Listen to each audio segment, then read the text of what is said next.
Hi, everyone. Welcome to another 10 to 20 with Tanya. I'm Tanya, and today we're going to have a question and answer on some English learning questions. So if you're joining me live, you can put your questions in the comments. Actually, if you're watching the recording, you could put the questions in the comments as well. So hello, everyone. I'm glad to see you. Let me know where you're listening from or if you've been here before. If you've been here before, you can just write in the comments, I've been here before. That's the present perfect. I have been here before. I might be here again. Or I was here one time. That's the past simple. If this is your first time, of course, just write, this is my first time here, or this is my first time. So I've made a list of some questions that students have asked either on Instagram or here on YouTube, mostly here on YouTube. And I have my list, except I put part of it over here. So I'm going to answer these questions, and then I'd like to get to your questions. For those of you who are listening live, be sure to put your questions in the comments and be sure to put a question mark so I can find them. So the first question was from Abdullah and asks, is it proper to use howdy as a greeting, like howdy, folks? So proper is the word in this sentence that makes this question a little harder. Um, I'll start with a couple of things. It's not common. This is not a common greeting. It might be common in some parts of the United States, maybe in like Texas or South Dakota, but I don't know for sure. I don't think so. This is kind of an older greeting. I'm leaning over to let SB come up here. Come on up here, buddy. This is an older greeting or an older way to say hello that you'll see in Western movies. You'll see people use it when they're joking. To act like they're maybe from somewhere in the West or on a farm or on a ranch. So this is not a greeting I would use regularly until I understood kind of how it's used. The next question, I put some of them on my phone, is from D. Hamika Shrineth. I hope I'm saying your name correctly, and this is from YouTube. And the question is about, could we talk about would have? So the phrase would have comes from the conditional, usually the second conditional or the third, well, always the second or third conditional. I think of it a lot in the second conditional. So an example would be, if I knew that you weren't coming, there's the first part. If I knew you weren't coming, I would have gone somewhere else, or I wouldn't have come. So it's in that second part of the conditional. Now we can use this with the third conditional. I always have to think because there's 4 of them, but they start with 0. If I had known, so if this is the past perfect in the third conditional, if I had known that you weren't coming, I wouldn't have come. You can say it both ways. The second way is the most, we might say, correct, but the first way I said it is very, very common. I would say commonly correct. So the basics of this is that the phrase would have, I would have done something if something else did or didn't happen, usually didn't happen. I would, if I had known, there is that third conditional, if I had known it was going to rain, I would have brought my coat. If you can think of another example, put it in the comments and I'll help you out with that. Okay, the next one comes from Sebastiano Longo. How do you use an English to English dictionary when you're reading? SB is begging. This is the way SB begs, is she does this. When we say a dog is begging, it's like asking for something. She wants a treat. Lie down. Lie down. I have a video coming up soon about a story about SV and how a dog can help you to learn English. So, using an English to English dictionary. Uh, I mentioned this in the video I made about reading. And so if you have an English to English dictionary means that you look the word up in English and the definition is in English. You might have been using, or you probably have been using, English to your native language. You look the word up in English and it tells you the meaning in your native language. This is good for beginners and beginner intermediates, but once you get to like B2, you want to start trying to use English to English. And the way to use it is the same way you've used the other dictionary. Whenever you don't know a word, look the word up, look the word up in your English dictionary and look at the English meaning. If this still doesn't help you with the context and the English definition, then as a last resort, or what I mean by that is after you've tried these other things, then you could look the word up in your English to your native language dictionary. So I hope that helps with that question. Wow, there's lots of people here from all over the world. Welcome. I see some new faces, new people, and also some people I've seen before. So I'm glad you all are here. The next question doesn't have a name, but it says, "Hi, Tanya. Thank you so much for this informative video. It will hugely benefit me if you can teach me how to use the word rather." And then there's a second half to this. So rather, again, this is a condition because we usually use it with the word would. I would rather swim than go surfing. I would rather be in cold weather than very hot weather. It is a way to say what we prefer. So I could also say, I prefer cold weather over very hot weather. This is telling us which of two things we prefer, the condition of preferring. And so you could, this is the most common way to use this word. You could also just use the word prefer, but what this does is it compares two or more things. It tells me what I would prefer over another thing. So I could say, I would rather live where the weather is cooler than when the weather is hotter. Or I prefer living where the weather is cooler over places where the weather is hotter. If you'd like to put an example in, especially if you put your example in the recorded version when I post the recording, then this will be something I have more time to help you out with than I see a lot of different ones coming on here. Okay, one person asks a question about the English to English dictionary that I was talking about it before. I was wondering if you could recommend a good English to English dictionary for beginners to use. I see what your question is now that I will put some English to English dictionaries I recommend in the comments of the recorded version, but actually for a beginner, an English to English dictionary is not going to help them much because it'll just tell them more English and they won't know what it means. But you're looking for a student English to English dictionary is what you're looking for. Okay, our next question. Oh, the second part of that question. Also, I often get confused when to use have had or had had. Like terms occur simultaneously. Thanks a lot for these excellent videos. Respect from India. Okay, so have had, I'm going to type it here. Have had is the present perfect. And had is the past perfect.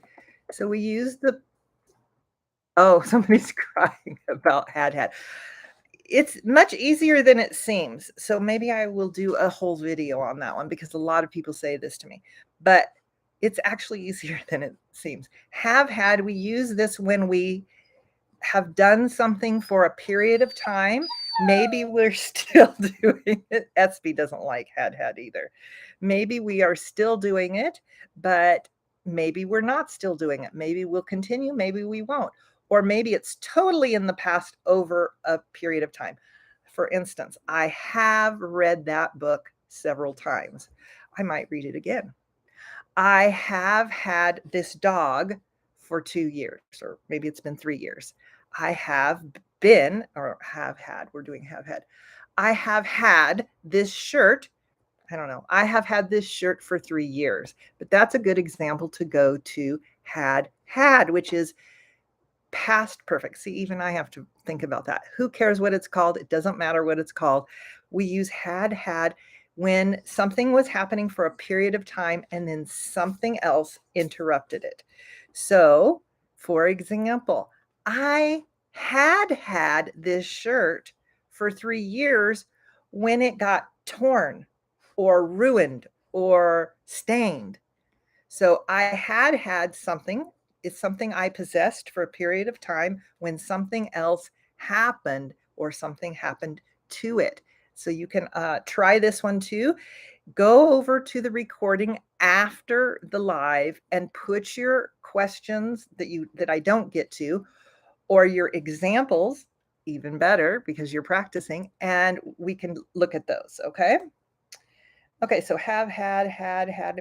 Okay, the next question. We're getting only a few more questions from here. So if you have a question, write it in the comments and I'll check that in a minute. Dear teacher, please give us a clue when we need to use the and a or an. This one is a shorter answer. A or an we use when we want to talk about a specific thing. A coffee cup. And we use A when the next letter is a consonant like coffee. T, S, L, R, F. These are all consonants. If the next letter is a vowel, like an ice cream cone, the next letter is an I, which is a vowel. So we would say a cup, an ice cream cone, because the next letter is a vowel.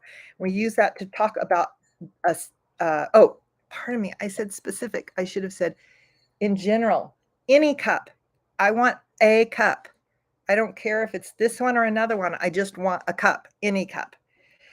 But if I want this cup, this one, then I have to say the. I want the green cup that's blue on the inside. I want the phone with the old cover.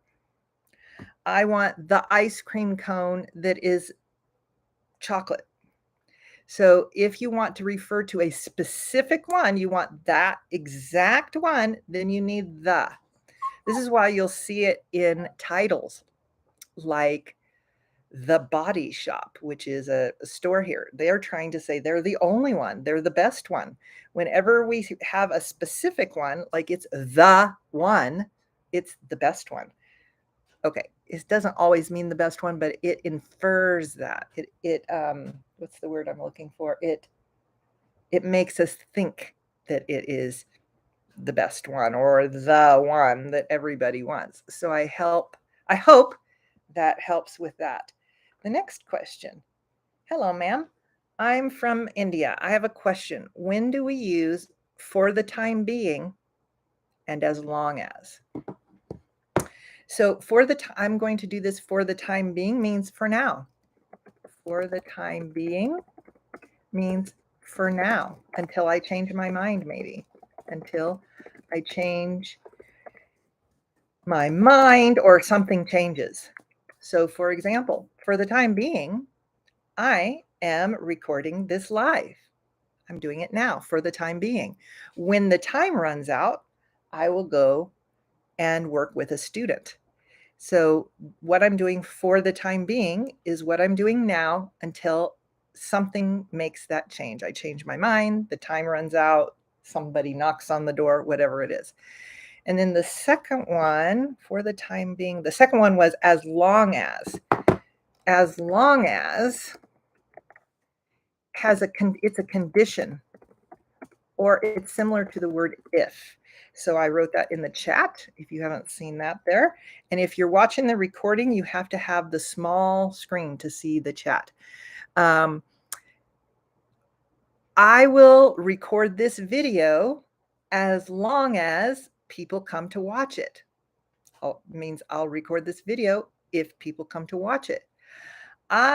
You can go out with your friends tonight as long as you do your homework. If you do your homework, or after you do your homework. Your homework has to happen before you can go out with your friends. That's the condition that has to happen before you go out with your friends.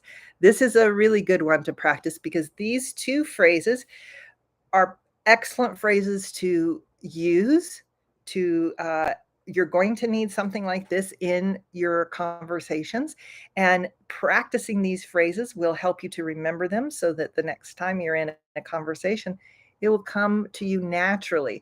So go ahead and write a couple of examples in the comments of the recorded version.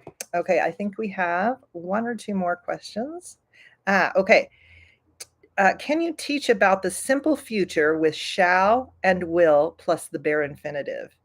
The use of shall and will in different ways. Okay, so first of all, I'll just say that in the United States, we use the word shall much less than other countries, particularly we use it less than British English. So, but we can use them interchangeably. Will you? Well, not exactly interchangeably, because I can say, I will go to the movies tonight.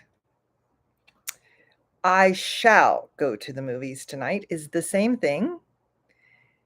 We wouldn't say that here in the United States unless we were kind of joking because it sounds so formal, so proper. It's extremely, extremely formal in the United States. We probably wouldn't even use it in writing, but we do use the word in a question more often. We are more likely to say something like, should we go to the should we go to the movies in the future? That's the more common way we would say it. But we might say, shall we go to the movies tonight? It's a little different tone of voice and a little softer, and maybe just a little more formal, but not that much more formal. Okay, I hope that helped with shall and will. Stick with the word will if you're learning American English, and if you're learning British English, find out some great phrases with that one. Okay, the last one that I got questions before we started was, oh no, I have two more. Can you explain about countable and uncountable? Yes. This, you cannot count how much water is in this glass. You can measure it. It's 1 pint or quart or something like that. I forget the sizes. But you can count how many pins are in this jar. So you 1, 2, 3, 4, 5. It's countable. Measurable, but not countable. So when we're talking about many, how many, countable, how many pins are in the jar, how much water is in the jar. If you can count it like this, 1, 2, 3, 4, 5, countable. If you can't count it, even if you can measure it, but you can't count it, then it is an uncountable noun. Now, sometimes this gets confusing because you might say, how much sand is in that glass? If there were sand in this glass. There's not, but again, we wouldn't count each piece of sand. Could you? Probably, if you had a lot of time. Would you? No, probably not. You would measure it, you would weigh it, or I can never remember. Does anybody remember if this is a pint or a quart? I think it's a pint, but it could be a quart. I think it's a pint. You would say it's a pint of water. I think I'll have a drink of that water. And then the last question, and if you have further questions on these, be sure you put them in the comments, is from Anne, who is learning Chinese and English, and how do I learn effectively? So the question is, how do I learn 2 languages effectively? So first of all, I would ask yourself, why are you learning 2 languages at the same time? And do you need to learn them both from the beginning at the same time? Sometimes that's necessary. I had a student from Kazakhstan, I think, who moved to Russia and Kazakhstan, who moved to Canada. And for her job, she needed both English and French. She needed to start learning both of them at the same time. If you don't have a very, pardon me, important reason like that one, first thing I would say is don't try to start them at the same time. Start one, and once you get to like intermediate, then start the other. Now, this isn't saying you can't do that. I wouldn't do that, but if I had to, of course I would do it. But like I've said many times, it is going to make your learning process much easier and much faster if you enjoy it, if it's fun, if it's something that isn't so difficult that you don't want to do it. That being said, if you have to do that, if you really, really, really need to do that, then let me just say one other thing first. Chinese and English are two very, very difficult languages to learn. I'm thinking is probably from Korea. So Korean and Chinese are more in the same family than English, but still they're very, very difficult languages to learn. So if you are going to, or you want to learn 2 languages, choose 2 languages that maybe one or both of them are not as difficult. And the good thing about this situation is that choose one that's in the same family as yours, although Chinese and Korean have a different alphabet. So I don't, as an American, those alphabets would be very difficult for me, and I don't know how similar they are for you. So if you have to learn them both, which sometimes this is necessary, then a couple of things I would recommend to you.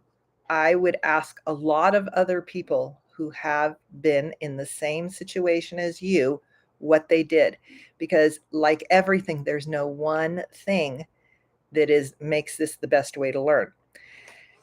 A few things that I think would help are to create times for learning one versus the other. Maybe you learn one in the morning and one in the afternoon. If you're a night person like me, I love to learn at night. It's not usually the best time for any of us to learn, even if we are night people. I'm kind of a night and morning person, but I love to learn. I love to read and that kind of thing in the evening, so I do that. If you love that, do that. The other thing would be to learn the similarities and the false friends. So, for instance, there are false friends between languages, and learn what those are as soon as you can so that you can distinguish those 2 languages or 3 languages. A false friend is something that looks or sounds like something in your language, but in the other language, it means something different. For example, in Spanish, the word embarazada sounds like embarrassed, looks like embarrassed. That's what it is in English, embarrassed. But it looks and sounds similar, but it doesn't mean embarrassed. It means pregnant. Very different. I think probably historically, there was probably some kind of sad thing about that made them more similar. But nowadays, those are just false friends. Okay, I'm going to take some time to look at the questions here. If you wrote your question right at the beginning, you might want to write it again so that I can see it. Okay, I think some people are having some conversations with themselves, so I'll try to look for the ones that have question marks. My new glasses are kind of weird. What's the difference between I'm going to and I will? Technically, they are both simple future, but at least here in the United States, I will do something sounds like or expresses more commitment to it.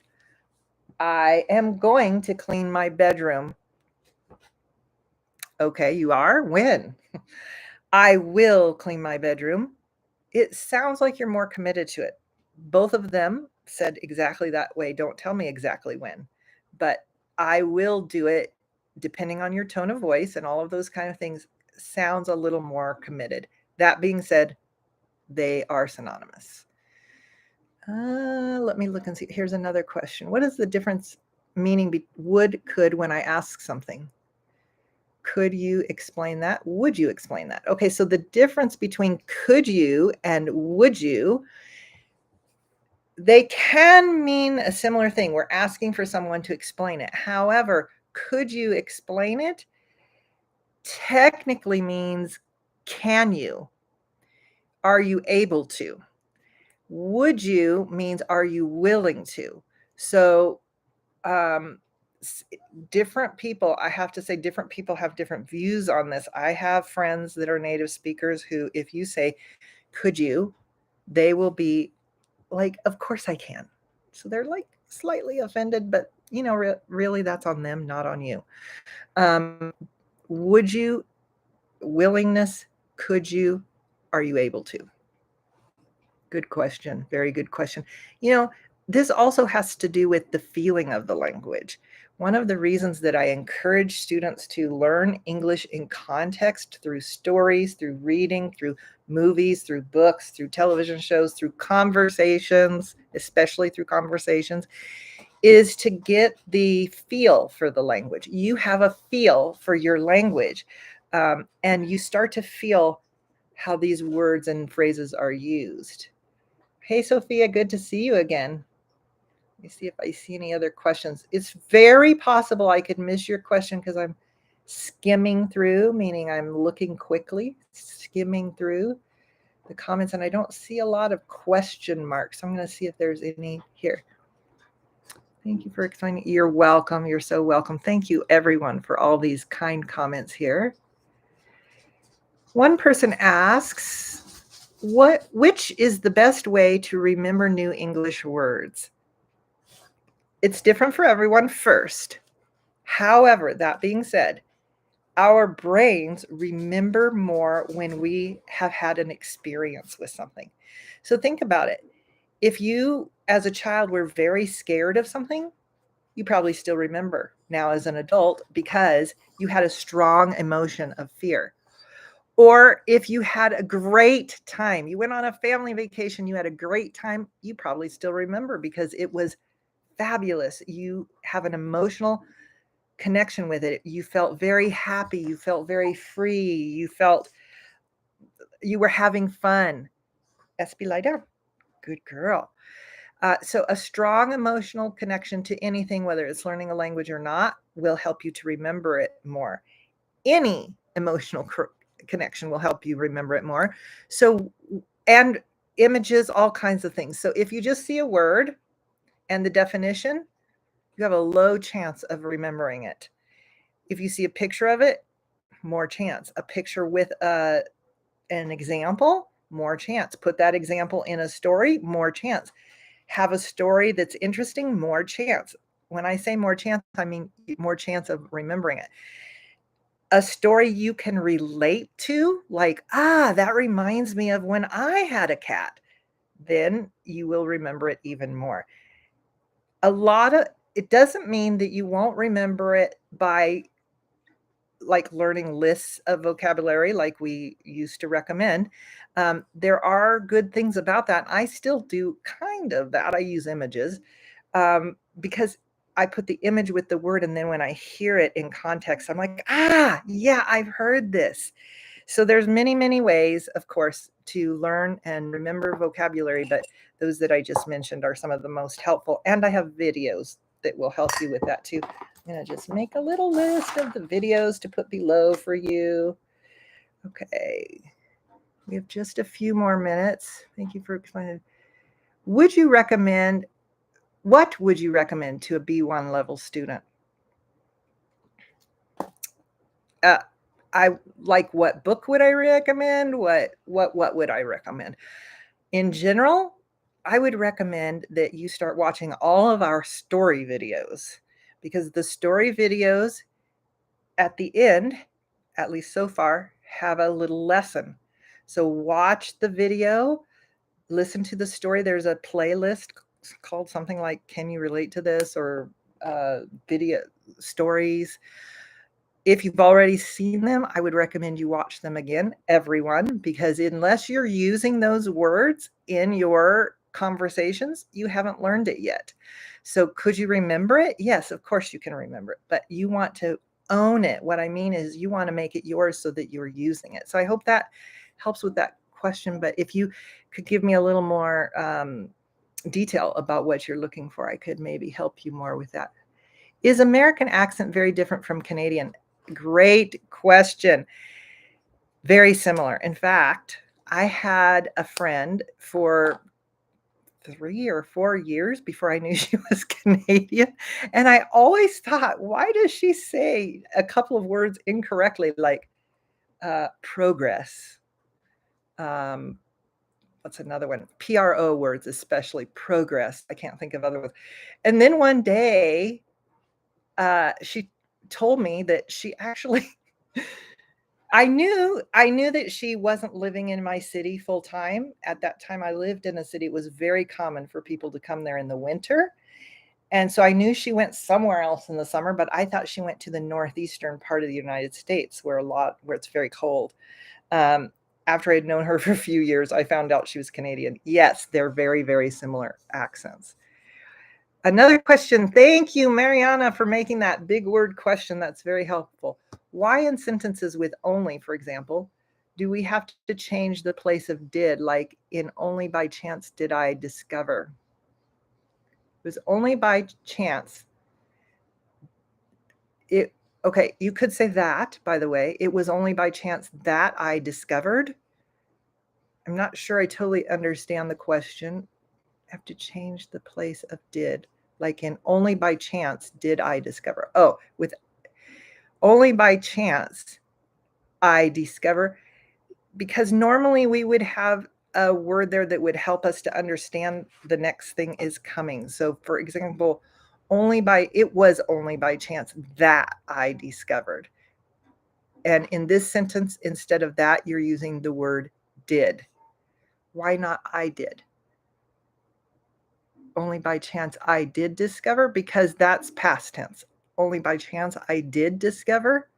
I did is past. Did I with only by chance. By the way, both of these are fairly formal. We probably wouldn't use these unless we were giving a pretty formal presentation. I'm looking to see if there are any other questions. I think that's all the questions. I hope that I helped you to understand something new. I know if nothing else, you got practice listening. You are learning new things just by listening. So if you want to get more from this video, write down the new things that you learned, ask some questions in the comments, and listen to the things you didn't understand again. And then here's a great tip. Talk about the video. Either tell a friend about the video or record yourself talking about the video or write about what you learned in the video. Even if you just do this for 2 or 3 minutes, you're going to get more from this video or any video, whether I created it or someone else created it.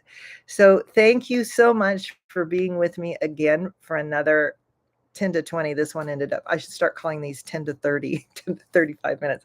But the Q&As are a little bit longer. Thank you again for being here with me today. This is my third group today. We started start this morning. We had what's women's group after that, and now I have an individual student. So if you have more questions, put them in the comments, and I'll see you all next Saturday. See you there.